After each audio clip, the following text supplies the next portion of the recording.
Okay. Hey. Hello, everybody. We are here in the sacred land of the I'm Chochenyo, Karkin, Ohlone ancestral people. ancestral people. So thank you for being here with us. And this is our episode of Between Two Teachers. Got a lot of things going on right now. And I'm Consuelo Lara. I'm Madeline Cronenberg. And I just feel strongly I wanted to start with a shout out. And this is because we yesterday met with a lot of other school board members in both Alameda and Contra Costa, and the things that they're concerned about and they're, trying to work on. And we're ahead of the game in a lot of things, equipment, with hotspots, with professional development, with, the anti-racist work that's getting started, and the professional development in social emotional learning, and so I just want to give a shout out to Matt Duffy, our superintendent, because I feel like, it's under his leadership that this is happening. And we have an MOU with the union, teachers union, and 91% of the teachers voted yes for it. So that says a lot. And as I read through it, I saw in there a lot of choice for teachers, a lot of flexibility and safety. There was embedded in there the professional development that we all talked about. And I'm very proud. I'm very proud of this district for stepping up. And the big one being the equipment, having the one-to-one. And Madeline, we have you to thank for all of that. Not all of it, but yeah. Not all, but we started it a long time ago, and one of the bond measures that we passed included the funding for the seed money to start the one-to-one program. And at that time, we also started our technology committee with board members looking specifically at technology. We had done a facilities committee, and then we realized that this was a really major part of our facilities, and that our families and our students needed us to be caught up. We needed not to be left behind in the digital divide. And our community stepped up and voted for the bond. And every year since then, we've put money in the budget to replenish the equipment. So yes. What's interesting to me is that there are so many districts who are asking philanthropy to give them equipment now, whereas West Contra Costa took care of its own. Yeah. Oh, that was wonderful. So we saw the need. Yeah, and that just know that other districts, they are looking to us. We are a model. We are kind of paving the way in a lot of different things. Of course, everything's not perfect. In the MOU in particular, the thing that MOU said to me, when it spoke to me and how it respected the teachers, the educators, as the professionals they are. The other MOUs, when they're saying, oh no, you have to be on the screen 6 hours a day, that is because we don't trust you. Because we really don't believe that if we don't make it a rule, that you're not going to do anything. And that's the subtext for that kind of disrespect. That's where they're coming from in the negotiations. And that's not, so it's not surprising that when you come from a position of respecting other professionals, that's how you're going to get the most out of them. And you can see that across the board with the districts that have had successful negotiations and have a 91% approval rate of an MOU versus districts that are still struggling to pass one. And you know what else? Who knows how long this pandemic is going to last? Right. We don't know. And so I just hope that the next board sees how valuable it is to have consistency and sees that he's very valuable and we need to keep him. But that's going to be for the next board to decide for sure. But, it is. But it is an important thing for community members to look at. And for me, I really do believe that the most important relationship in the district, just like in a family, the most important relationship is mom and dad. In a district, it's the superintendent and the teachers. That's it. If they're working well together, then things are moving well together. That means that the family is on the same page going forward and that they respect each other. When Strong. that's not happening, when you have a lack of confidence, or it looks like we're about to have a divorce, that permeates the institution. And that's when a lot of things start to go haywire and sideways. So I salute Mr. Duffy. I think he did an extraordinary job in leading this transition, even while they were having transitions in upper management, right? You would not have known it. You would have not have known it. So he made it all the way through, and I think he's shown extraordinary. I used to say potential because he was in the beginning of his years. No, he's there now. He's got extraordinary leadership skills, and he's using them. He's using them. Yes. So Great. I was looking at other things that are going on in the state. One of the things is that the state has put together its own distance learning consortium.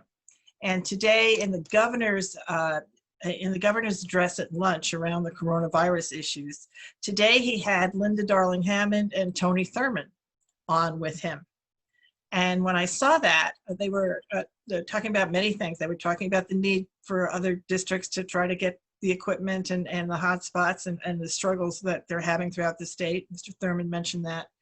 And Linda Darling-Hammond was talking about the distance learning consortium that the state has put together, which is really an interesting thing, and has shown they've shown a lot of leadership in doing that. So there is I've got it on our list on our Trello board, and you can see the webinars that are there and the amount of effort that's been put in to support teachers through, and it's with the county boards and with certain big districts folks who came together to create something that could be shared with through webinars and through resource materials with everybody in the state.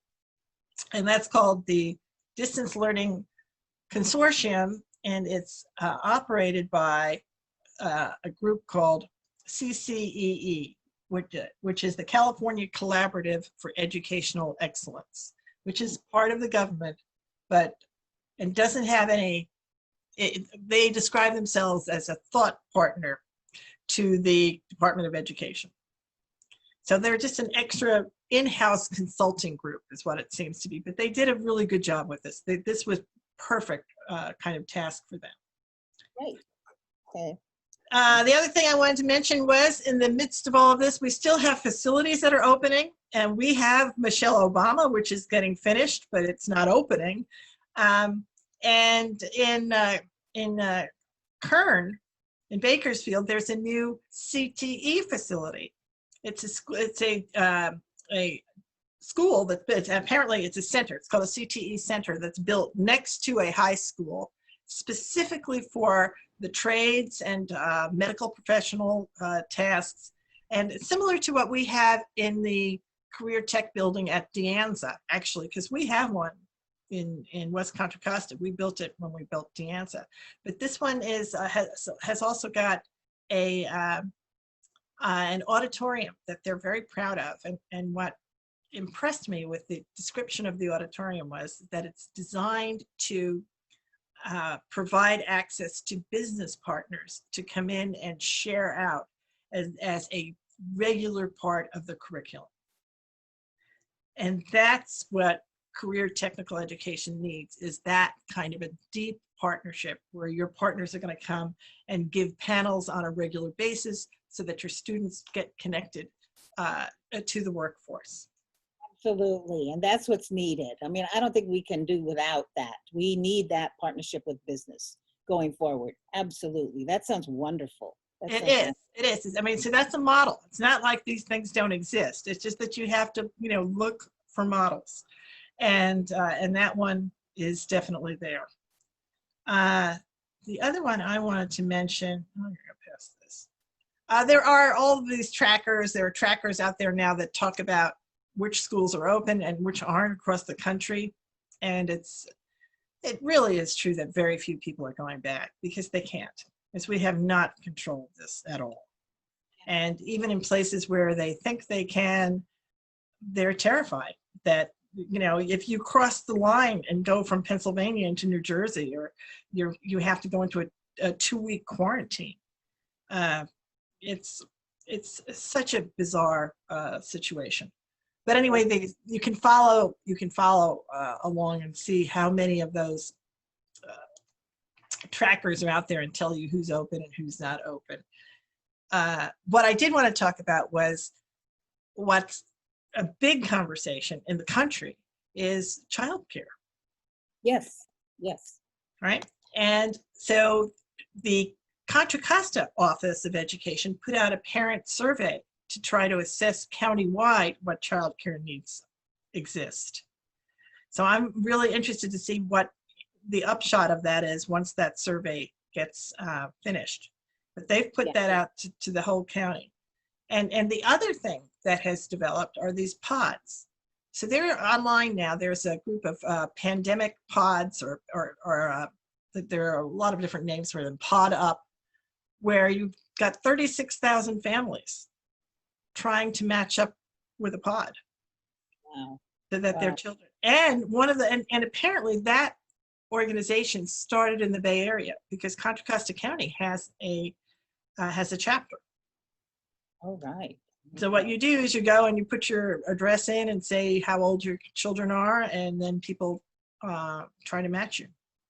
Yeah, yeah. Oh, wow. Well, that's the way we have to go, because we need that. Those, all the hubs, also the pods, the childcare that's such a big issue. So we have to think out of the box and think creatively. Right, right, and honor the folks that have done this, because I was looking at the way I got to the pods when I was looking at the issues that the PTA is addressing. The parents, this is the parent issue. How can I parent my children if I have to work at the same time? Yeah, there's so many people that have to, right? That's so that, it is a big, big issue. So I put some links in there to that. And also AOC did it's a huge thing in New York City, in her district. Big, big thing. The whole pod thing is taking off and it's on fire. So she did a whole webinar on it with one of her parents on how to form them. Oh, wow, that's great. That's a good one. Yeah, and I think that's leadership. That's your political leadership, right? We need to say, well, what are we doing to help these folks out? What are we doing to lead the way for families that need to have options, some kind of options. So there's that. And then I just want to do a shout out to the folks. There's a teacher at Bayview who was interviewed and has a whole video, a news video on her experiences teaching TK in kindergarten and how she's doing that online, which is a wonderful example of how things are playing out in Bayview. And there's also a really unique video about Dover TK, starring a student of Dover TK who is brilliant, I'm ready to enroll in Dover TK, but I cannot, as she shared with me, but because we are all staying home. And she's giving tips, this little girl, this young lady, on what it's like to be at Dover and what you can do. And her final tip is you can read stories, you can even read them to your dog. Where is this posted? It's on our Trello right now, and it was online. It was online. Or it was amazing. Then I also went to the high school orientation. So if you want to take a look at a high school orientation, and the graduations are finally posted. Those videos are now up, so you can look at all of those. So they're all just things that I sort of collected and put up here. The one privatization thing I wanted to mention is a story out of Stockton. And in Stockton, a young man who actually used to be, I think he was a consultant I was thinking he was a teacher, but I don't think he was a teacher. I think he was a counselor at Aspire, at Aspire Charter School. He wound up leaving that job and being elected. He worked with the mayor of Stockton and got elected to the school board. And there is a question of a conflict of interest on his part, because he didn't have enough time in between his leaving the job for the charter schools and his approving 6 new charter schools. And he was part of a group of people in Stockton who did that approval, and now there's an investigation into him, right? So so if you're interested in what's going on in Stockton, they also lost their superintendent, Mr. Deasy, because there was a conflict of interest with him over apparently it was a housing development and what happened with the development fees, the developer fees. So I mean, this is where we don't have any of this kind of thing, which isn't to say that anything couldn't happen, but that Stockton is in a crisis right now, right? They've got a big set of problems there in terms of stability of people who are in office. So that's on here too. It's just an article from the Stockton community. Okay. I have a couple. But you should talk about, so what's happened? We haven't had a board meeting since last week, but you've had lots of other meetings. I wanted to talk about a few things. You know, we're always struggling with the time issue of, you know, taking up too much time for this and that. And, you know, I just came from a Brown Act training that said, your minutes don't have to have all kinds of detail. They really don't. They can be just, and yet there's people that have to pull things off the minutes. I didn't say that word. I said this word. And the clock is ticking. The clock is ticking. It just, it's very frustrating. So we need to make some changes there. And I'm very concerned about our student trustees and giving them voice. So it was, I think, your suggestion about having them speak at the beginning, having them speak first. And, you know, it's a good way to have them set the tone, because this is why we're all here, you know, for the students. So I think that's a great idea. We'll look into that. I'm thinking also about next year, about as when we come back and all of the challenges with that. And I just feel like, you know, the idea of the year-round school and learning loss. And I think year-round schools would be a way to address that.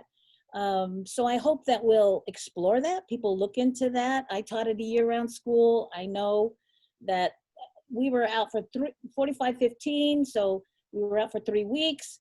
We'd come back. I was teaching a 2-3 combination, and the kids knew what page we left off on. You know, there was no learning loss. And so, and then you have the breaks to do interventions or enrichment. Right. So it would be, I think it would be very useful for us to have a year-round calendar. I hope we'll look into it. And the other thing too, this was something that our superintendent had brought up before, the K-8 schools, increasing some of our K-8 schools.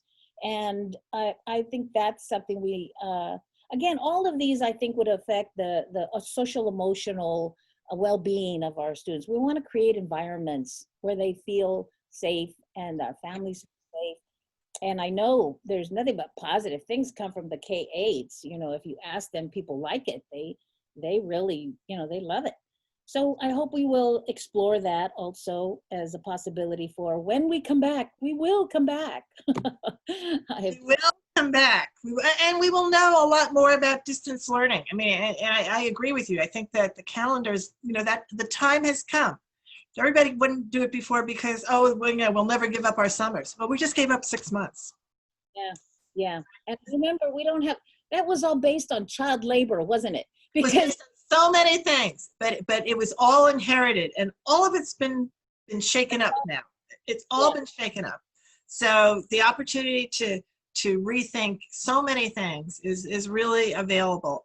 And I think that, that's what's going to come out of this. And even Linda Darling Hammond was saying that this afternoon, that's what, everyone's looking at what the upshot of distance learning will be. Changes. Yeah, And it's a major change. remind people about the teacher talk that's going to be available very soon. So Yes. We did it. We're doing teacher talks now on a regular basis, and we did our first one today, and it will be posted shortly after this is posted, so you'll be able to find it. And it's with one of our candidates for school board in West Contra Costa, Demetrio Gonzalez Hoy, for a candidate for Area 4. yeah, That's right. The other thing, what did I want to mention? Take action. There are some take action things that we can do. The first one is to contribute to a fund called the Undocu Fund. And that's a fund for undocumented families who really who've lost jobs and don't qualify for other money. I mean, there's in all of the money that does come down from the government has strings of one or kind or another attached to them in many cases. So this is a fund that's being overseen by the Richmond Community Foundation, and I've got a link to that here. There's also something you can sign for commercial. It's an organization called Commercial Free Childhood. And this is such an issue now. So we have taken all of education and put it on a screen. We're just looking at each other through screens. This organization talks about children's privacies in the world of screen time and how to still, even though we are in the world of the pandemic world of everything is on screen, how we can look at ways to reduce that for our children and not just look at that as what it is. If we don't, either you really look at it with intentionality and understanding what it means to have children be on screens for long periods of time versus the fact that there's someone who profits from that, and that's the ed tech industry.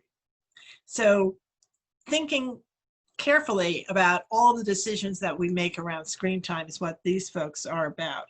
And they've got a whole program. There's a link to it here. They're called Commercial Free Childhood. And what that means is to not have your children completely controlled by the folks behind the apps. Yeah. Right? And that's, there's a risk of that happening. Not that I was the person that was all for technology, and I am. I don't think technology is evil, but I think it can be overused. And that's what this is about. So you can, you're welcome to take a look at that. There's two more.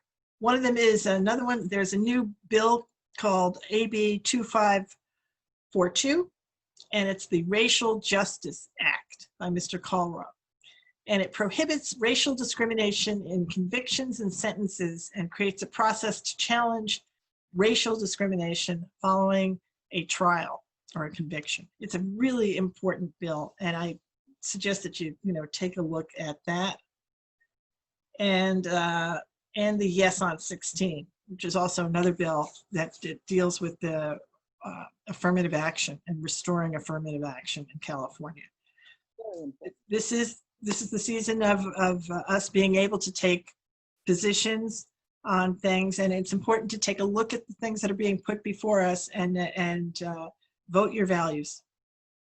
Yeah, very good. And those are issues that people are talking about. Systemic racism. These are just some of those little things that we've just accepted, and right. They changed. Absolutely. And the deal is, there's like two sides to this. There really is not a middle. Either you're anti-racist or you're not. That's it. Right. I mean, that's it.